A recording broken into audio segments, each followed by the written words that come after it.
Good morning, class. I am Uttam Singh, English teacher from Dayanand Private School. Today, we are going to read the topic tense from class 9. When we are reading tense, first of all, we should know what is tense. Tense means the part of a sentence which tells us when the activity took place. Tense is the part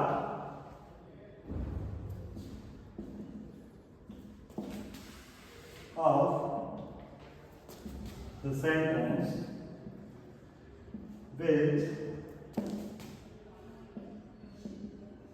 tells us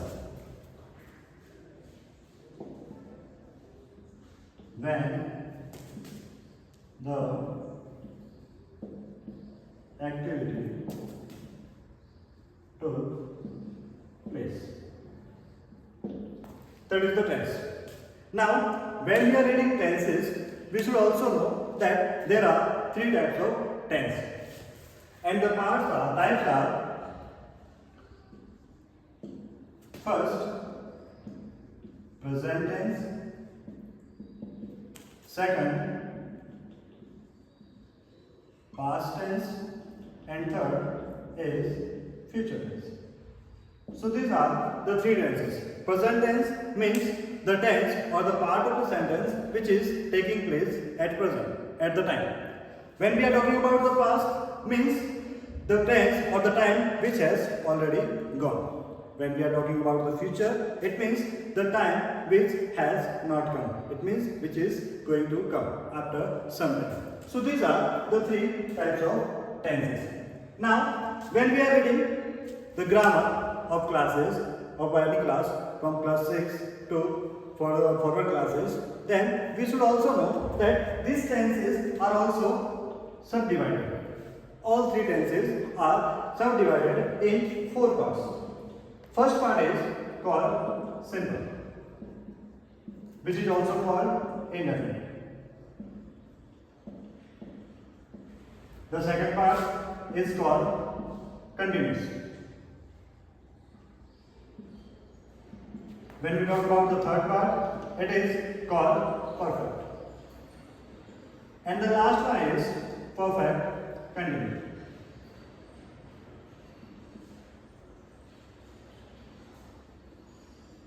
So these are the first four subtypes of all three tenses, which are simple, which is also called indefinite tense, second one is continuous tense, then perfect, and the last one is perfect continuous. It means when we count all the tenses, then in present we have four parts, in past we have four parts, and in future also we have four parts. So totally it is 3 multiplied by 4 is 12 tense. Now each tense has some characteristics. We should also know about those characteristics. Let's see those characteristics.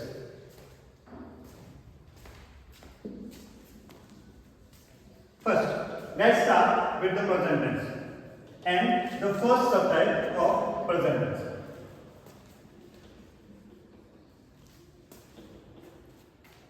The first one is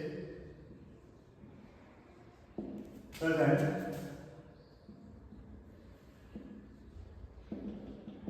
indefinite, or also as we know called simple present. Now what is this? Simple present means the tense which is going to have or going to happen every day. The activities which happens every day. Like we can take the example of sun. Sun rises in the east. This is the activity of every day. It will never stop. So the activities which takes place every day are called the part of tense which is simple present. As we can see this example. Also for the students, the best example is of ourselves, that we go to school every day. So we can also say that we go to school every day. This is also the best example for the students. We go to school every day. Now, when we talk about this tense, we should also know the structure, because whenever we are going to use any tense, we are going to speak a sentence of any tense, then we should also know the structure of that tense. Now let's start the structure of this tense. Now what is the structure? First of all, when we are going to start any sentence, we should have subject. Then we should have verb, and in this we have first form of verb. Then we use do or does as helping verb, and in last we have object. Object is not compulsory. It is an optional form, that sometimes we will have object and sometimes we won't. Now let's see an example. Subject. Let's take the subject he. Then the first form, let's take play. Now one more thing, we have two helping verbs, do or does. We have to choose anyone. Now for that we have a doubt in mind, that which will we have to use, do or does. For this there are some rules. Now before going to rule, let's complete this sentence. It will use does, so it will become he plays, and then we are taking the object. Let's take object cricket.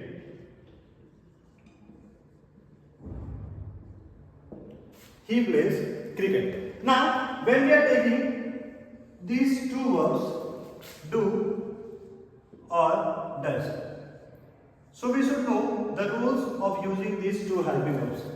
When we will use do and when does. When we talk about do, we should always use do when we are in present indefinite tense. Look at this, present indefinite tense, and also we should know that first person and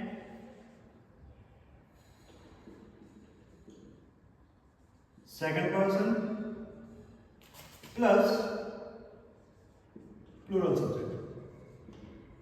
These three things should be in your mind when we are going to think that which form we have to use. Whenever we have first person, second person or plural subject in the sentence, we will use do as helping verb. Then for does, we should know that we should have third person in singular form.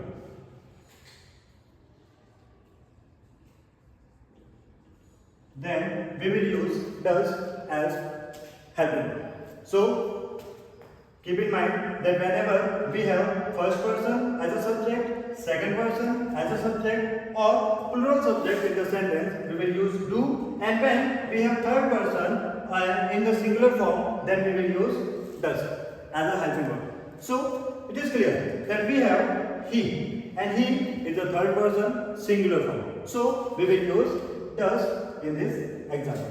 If we take the example of I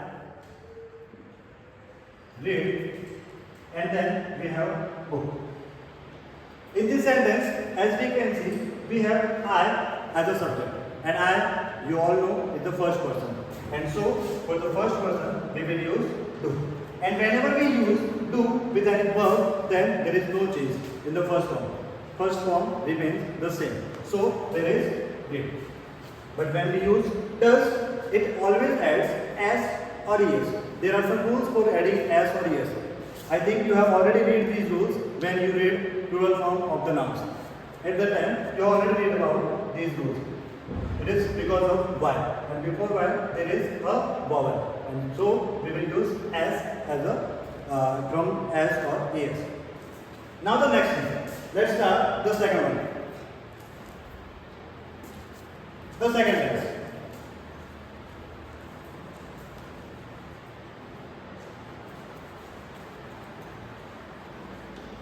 As we have discussed, the second tense is continuous.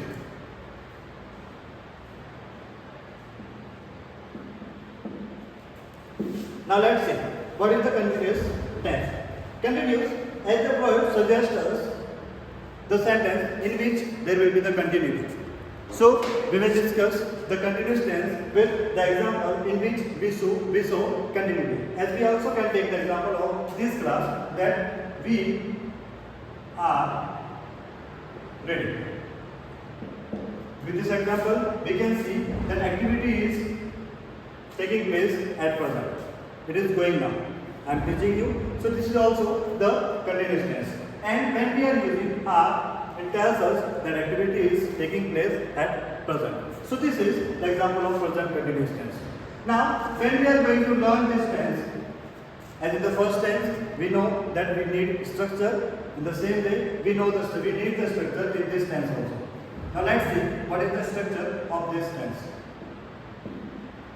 The structure of present continuous tells us that first of all, you will have subject, then you will have helping verb, and helping verb in the form of is, are, or am.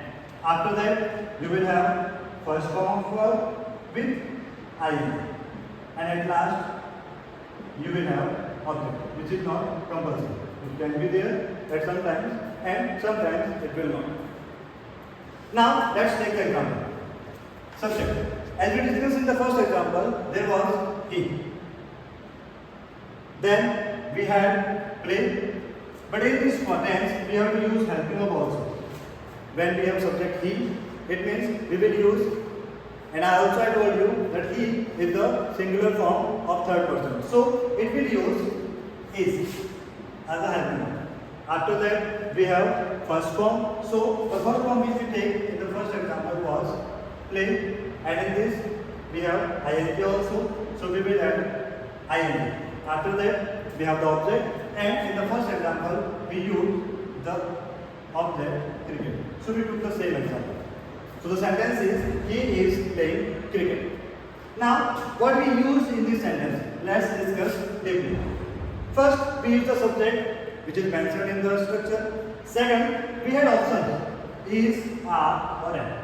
Which helping verb will be used? For this also we have some rules. For is, are, and am.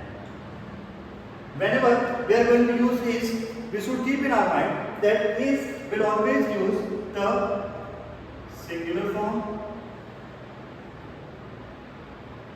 of third person. Is will always be in the singular form of third person. It means it can be he, it can be she, it also can be it, and also any name. Whenever we have this type of subject, we will use is in present continuous tense. Okay, keep in mind that we are discussing about present continuous tense because we have some more tenses in which we can have the same subject he, but because the tenses are different, so maybe helping verb will also different.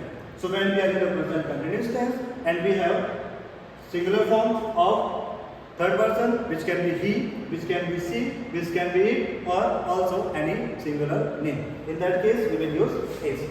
Now let's discuss about are. When we are discussing about are, we will have first person,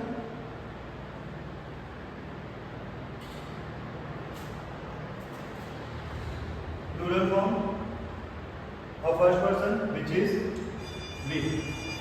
We can also have second person,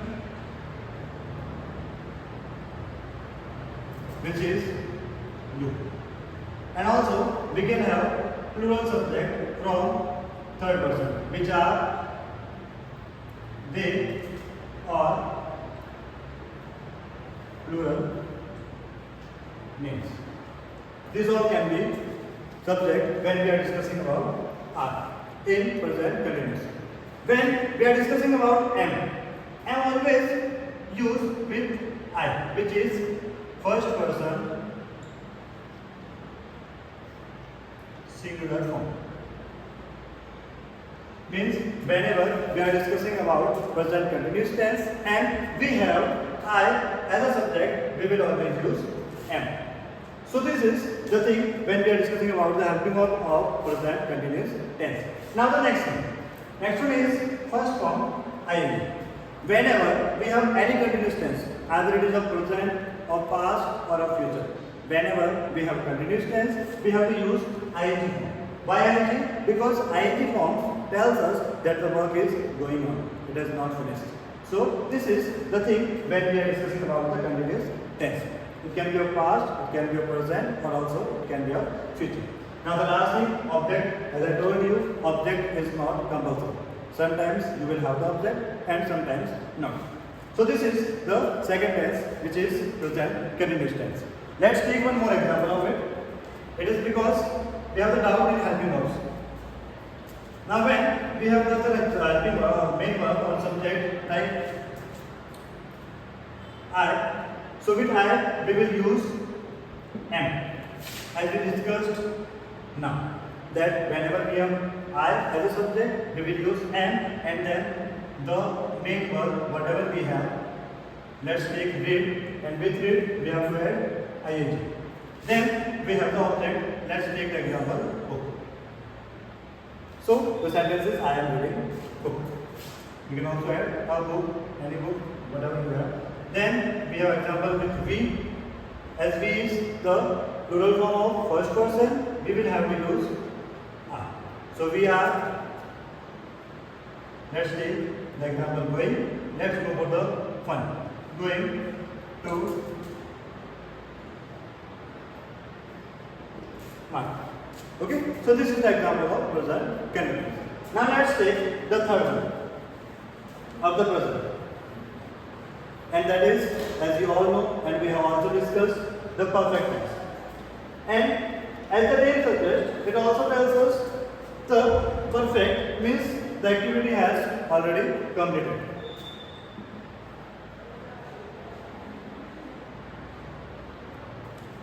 In this, the action has already completed.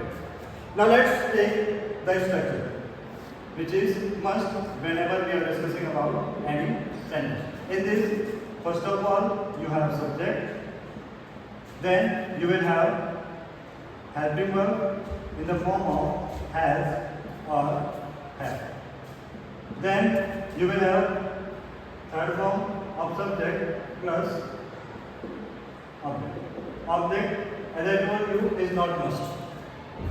Now we have one more doubt regarding has and have, because as in the present simple we had do and does, in present continuous we had is, are and am, in present perfect we have has and have. So we have to use anyone.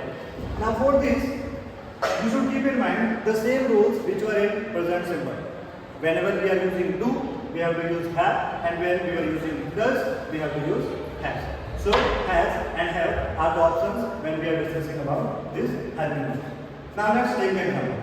Subject. Let's take the subject they. As I told you, they in the plural form, and in the first tense in simple present we discussed that whenever we have plural subject we will use do. So do is in the form of have. So we will use have. They have. Then we need the third form of the sentence of the verb, and let's take the verb complete. In the third form, so the third form of complete is completed. They have completed, and let's take the object verb. They have completed their verb. So this is the simple example that they have completed their work. It means action has already completed. So this tense tells us that work has been completed before the sentence was spoken. So this is the third tense. Now let's take the fourth one, which is present perfect continuous.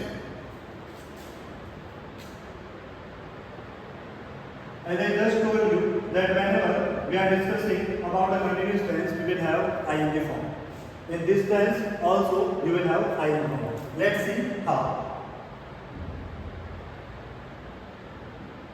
The structure of this tense tells us that first of all you will have subject. Then you will have has or have as a helping verb. Then you will have first form of verb with ing. As I told you, that whenever we have continuous tense, you will have ing form with first form. Then you will have, with this you will have be. Then first form ing, object. With it you will have one more thing, and that is since or for plus 10. This is the extra thing which you have to add with this tense. Whenever you are discussing about present perfect continuous, you have to add these things also. You have option since or for, any one of them, and then 10. This since and for also have some rules. We will discuss about these rules also. Now let's take an example first. Let's take the example is then from has or have we will take have, because we have just discussed about it that when we have to use has and when have. After it we have to add been also with it. We have first form of verb. Let's take go ing form. Also they have been going. Then object to market since or for, and then the time. Let's take the time.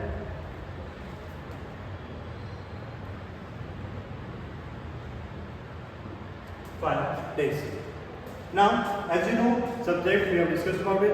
It is must in the sentence. Has or have. For this, we have taken the rule. Being is must. We have to add in this tense. First form ing, because it is continuous tense, so you have to use ing form also. Object is not must in the sentence. And when we discuss about since or for, that is the rule. You have to use since when we are discussing about period of time. Whenever we have period of time means we have 5 days, 20 minutes, 1 month. When we have period of time, then we will use for, and since when we have the actual point of time, then we will use since. So these are the rules when we are going to use this tense. And finally, we will have 10. So these are some rules and the things which we have to keep in mind when we are discussing about tense, when we are using the tenses to make sentences. These tenses are also useful when we are going to give exams, which is must for you, because you are the students. So you should also know that sentences are must for you when we are going for the exam. So this is the class in which we discussed about the tenses and the first part of the tense, which was present tense, and also its subtypes, which were continuous, indefinite, continuous, perfect, and perfect continuous. Okay, class. Now we will talk later about these tenses, about past and futures in our next classes. Okay, thank you.